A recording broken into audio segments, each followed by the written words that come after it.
জনশ্রুতি আছে এক সময় এক সুন্দর চাঁদের রানী ছিলেন, যিনি রহস্যময় বনে বাস করতেন। ঘটনাক্রমে তিনি আলোর রাজ্যের রাজার সঙ্গে দেখা করলেন এবং প্রেমে পড়লেন।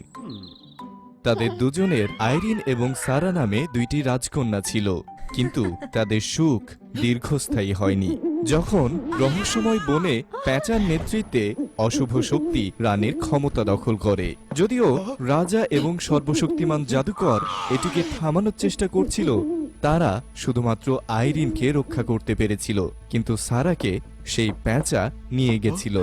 তার স্ত্রী এবং ছোট সন্তানকে হারিয়ে আইরিনকে রক্ষা করার জন্য একটি আলোর প্রাচীর নির্মাণের জন্য তার সমস্ত জাদু ব্যবহার করলেন।